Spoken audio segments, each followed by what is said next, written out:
Happy Monday, my friends and my enemies. I wish everybody a happy Monday, and welcome to the third episode of Real Deal. This is our weekly news show where we're going to cover all the entertainment news, well, all the big entertainment news that raised some red flags that coursed our way throughout the week. Let's start with the big one, the sexy one, the Mac Daddy, the one everybody is talking about. Deadpool 2, the trailer finally dropped. Now, you know, Deadpool's marketing is just a league unto itself. And we tend to forget, you know, the Bob Ross thing, the Sheriff Deadpool thing, that's not really a trailer. That's just sort of part of the promo. But this was our first real trailer for the film. And how does it look? What are my thoughts? What are my reactions? What do I think's going on here? I liked it a lot. This was a great trailer. It really set the stage visually for what we're going to see. The first Deadpool was, you know, a great movie, but I'm going to be honest, in terms of visuals, it wasn't really much to look at. You know, it was Deadpool on a bridge with some cars and, you know, him in the Weapon X warehouse where it's all dark. You know, visually, it was very basic. And, you know, that's just to the movie's credit because it didn't need gigantic budgets and visuals to be a good film. This one looks like if there's, I'm assuming there's a higher budget for Deadpool 2.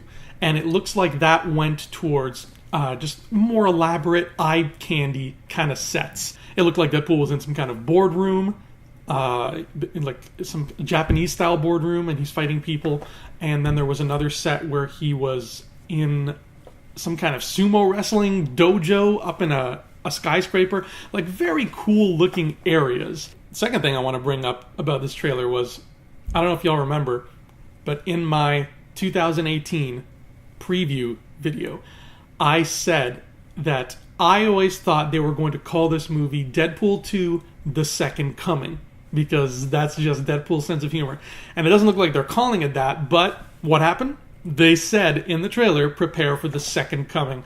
So, thank you. You can send your checks to me, 20th Century Fox. You're welcome. We got our first very close look at Cable. Now, Cable, so far from the trailer, looks like he is the villain of the piece, which is interesting. You know, he's time traveling. He's going to kill this kid because apparently the kid is some dangerous person in the future. Like I said, again, in my 2018 preview video, I'm not a Josh Brolin fan.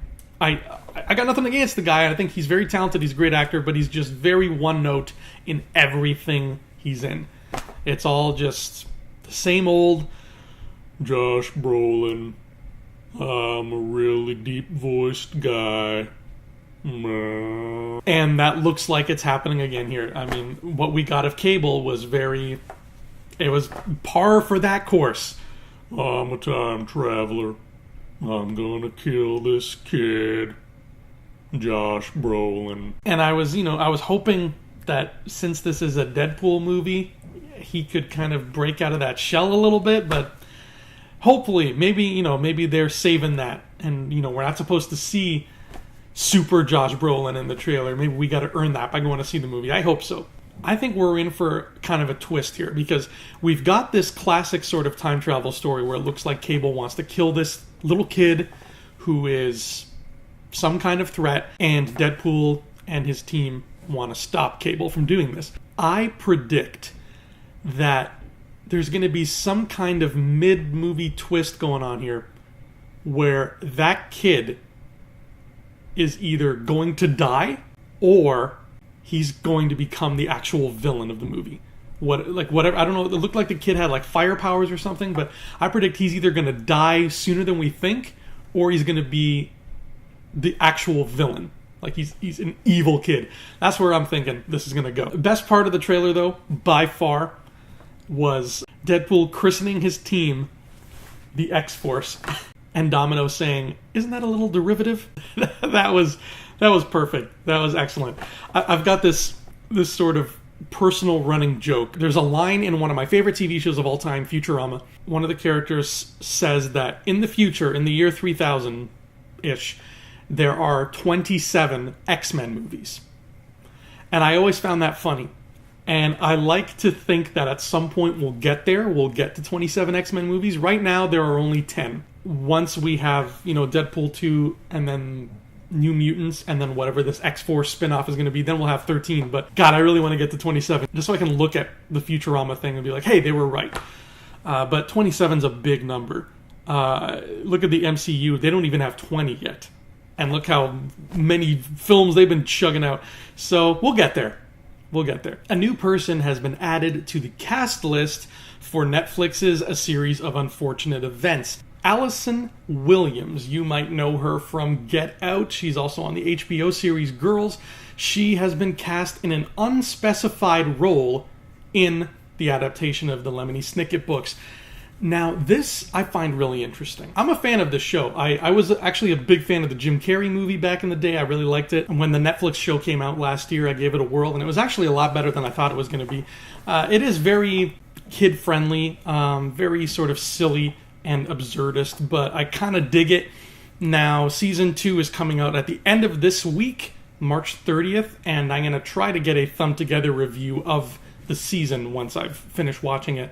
But this casting news, Allison Williams, this has me intrigued, and here's why. They have not specified what role Allison will be playing on the show. Now, there are a lot of crazy characters who show up in this story, so she could be anybody. However, the show has taken some really cool liberties in Season 1 regarding altering some neat little things that weren't necessarily in the books, but adding them to enrich the story, particularly the characters played by Will Arnett and Kobe Smulders. And if you haven't seen the show, I'm not going to spoil what their deal is, but that is a really cool addition to everything. Now, seeing as how they're following the books closely, but they're, taking these small little liberties as well, I think that they're going to do something interesting here. Because the book series ended very ambiguously. It does not tell you what the fate of the Baudelaire orphans is. It doesn't leave you hanging, but there's no equivalent to the Harry Potter epilogue where we see Harry as an adult and he's, got his kids sending them off to Hogwarts. There's no equivalent to that in A Series of Unfortunate Events. It's just sort of ends and that's it. We don't know what their fate will be. So I think that the show is going to shake things up and we are going to see the fate of the Baudelaire orphans. And the reason that I think that is because of this casting of Allison Williams. So let me tell you what my line of reasoning is for this. Actually, let me show you. This is Melina Weissman, the actress who plays Violet Baudelaire on the show. And this is Allison Williams. We all see the resemblance, right? You see where I'm going with this. I would not be surprised after hearing this casting news to see some kind of flash forward where we see the Baudelaires as adults. Because why not? Why not throw in that little something extra for people already super familiar with the books? Give them that little piece of candy, that little after dinner mint. I think this would be awesome. This would be a really cool way. I mean, the book series ended back in the early 2000s. There are kids who grew up reading those books. They're probably adults now, or close to adults, and they never learned what happened to the Baudelaires. Well, here's your chance to do it. You've got an actress like Allison Williams. You've got the resemblance. So I say, show us the future, baby. I'm willing to put money down that this is exactly what's going to happen. But hey, I could be wrong. Either way, we're going to find out on March 30th. And like I said, I'll have a review up on Thumb Together of the season as a whole once I get around to binging it all, which hopefully won't take me too long. I've been told by many people that I belong in a museum, but you know who doesn't belong in a museum? Indiana Jones. And that's right, our boy Indy is finally coming back for more. Thank you, Jesus. According to several reports trickling throughout Hollywood, Steven Spielberg is apparently riding that sugar rush that he got from making Ready Player One and saying, you know what? Lucasfilm is in good hands right now. It's about time I bring Indy back. We're bringing Indy back. Huh? Them other fellas don't know how to act. But I hope that song's actually in the movie. No, I don't. That was a lie. So Indiana Jones 5 is coming, and it's going to take a little while to get here. Now, there's apparently a release date already set for July 10th, 2020. That gives us about 2.5 years to sit back and just speculate on what the hell Indiana Jones could possibly be looking for in this one. My money's on Atlantis or really good car insurance. Set your flashy things to stunned, because it looks like that Men in Black reboot is finally happening, according to the Hollywood Reporter, that is. It looks like Chris Hemsworth and Tessa Thompson have been cast in this Men in Black reboot. Now, it doesn't look like Sony's doing that whole Men in Black 21 Jump Street crossover that they were talking about a year back now. And I'm kind of glad that's not the case. I'm going to be real with you. I'm not a fan of the Men in Black movies. Granted, I've only seen the first one, but I really, really didn't like it. I thought it was really corny. I thought it was way too short. It just didn't hit me at all. And I didn't even bother with 2 and 3. But I know there are a lot of people who love Men in Black. So if you're one of those people, then your prayers maybe have been answered? Possibly? Question mark? Chris Hemsworth and Tessa Thompson are hot actors right now. I mean, they're both fresh off of Thor Ragnarok. Tessa Thompson may or may not be my future wife. It all depends on if she returns my calls. So they are exciting names. They get me excited. Another name that gets me excited is the director of this Men in Black reboot, F. Gary Gray. He's the director of a little biopic called Straight Outta Compton, which I loved. So yeah, I'm kind of on board. Everything I'm hearing about this reboot is making me excited. And I have not been excited for Men in Black since, the 4 minutes leading up to the moment before I saw the first one. And I don't even remember what year that was. Another thing that gets me interested about this, and it would go doubly so if you actually enjoyed the Men in Black trilogy, was that they're saying that this film is going to be a reboot in the sense that Jurassic World was a reboot. It's going to be a reboot-quel, I guess. We need new names for these things. It'll be a sequel with all new characters and nobody really familiar, and it'll take place in the same universe however many years later, so there will be a sense of, all those things with Tommy Lee Jones and Will Smith, those happened before, but now we're doing our thing. And I like when movies do that. I'm really not a fan of just straight up hard reset reboots like the Tim Burton Planet of the Apes and all that stuff. I don't see the appeal, especially with franchises. I mean, they take all the trouble to establish a lore and then you're just gonna wipe. Nah, no thank you. Even though I'm not a Men in Black fan at all, I'm excited now. I'm excited to see Hemsworth. I'm excited to see Thompson. I'm excited that F. Gary Gray is behind the camera. So I'm on board. This has a June 2019 release date. I'll be there. You got me, Sony. Now let's see if you can keep me. Should Netflix movies be nominated for Academy Awards? Well, Steven Spielberg says no. That's right, crazy old Steve is up to his tricks again. He has taken to talking a little negatively about the whole Netflix experience. He has been quoted saying, "Once you commit to a television format, you're a TV movie. You certainly, if it's a good show, deserve an Emmy, but not an Oscar. I don't believe films that are just given token qualifications in a couple of theaters for less than a week should qualify for the Academy Award nomination." This is a tricky subject, and I kind of get where he's coming from, but at the same time, I kind of disagree. Netflix is its own animal. It is, and it's still very young in the grand scheme of things. Film is 100 years old, literally, and Netflix is not even a decade old yet. Now, Netflix is continuing to pump out more and more original content. I mean, 5 years ago, when you hop on Netflix, you've got things like Breaking Bad and How I Met Your Mother. Those are your headline pieces on Netflix.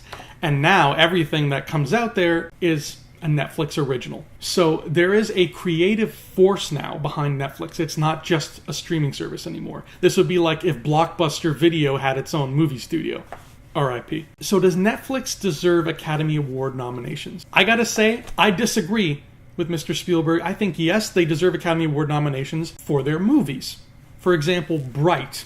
If Bright had been friggin' amazing, then yeah, Academy Award nomination. In fact, I still, to this day, think Bright could have used a nod, maybe a nomination for original screenplay. I don't think it should have won, but a nomination I think was deserved for Bright. I can't off the top of my head think of any other Netflix original movies. I know there are a lot of shows. You know, you've got your Altered Carbons and you've got your Series of Unfortunate Events. The movies are a little rarer, but when they are movies, yeah, why not? On the business side of things, in order to be recognized by the Academy of Motion Picture Arts and Sciences, your film has to play in a certain amount of theaters. I can't remember the exact amount. I think it's over 1,000 theaters, but I could be wrong on the number. But it has to play in that amount of theaters for at least 2 weeks before it can be considered for Academy Award nomination. Netflix, you know, if they're proud of a film, they've been known to put it out into the theaters for 2 weeks and then pull it because that costs money to distribute. So what Spielberg is getting at is that, you know, doing that bare minimum and then pulling it back to your streaming service doesn't qualify. It doesn't pass muster in the world of the Academy. I gotta say, Mr. Spielberg, I disagree, sir. I think that you've got art, and it's art, period. And if it's deserving of recognition, if it's deserving of accolades, then absolutely nominate it. Now, off the top of my head, I don't think there has been a Netflix movie that's gotten any nominations in the past few years. Granted, that is my big problem with the Oscars in general, is that despite the fact that it has people in the industry behind it, it's still, as far as I'm concerned, as biased as an awards show that just Joe Schmo does on YouTube. You know, here's my top 10 films. That's, to me, that holds as much merit as the Oscars. It's just the Oscars have Steven Spielberg sitting in one of the chairs because it happens in Hollywood. To say that the Oscars are not biased you'd be fooling yourself. You would be. They are just biased in a very different way, from a different standpoint.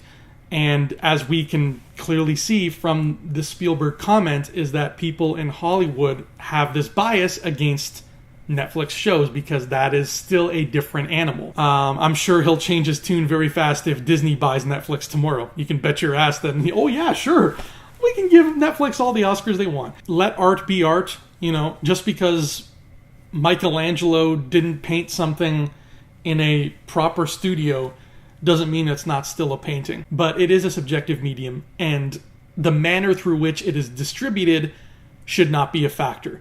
That is a classic example of business and politics getting in the way of art.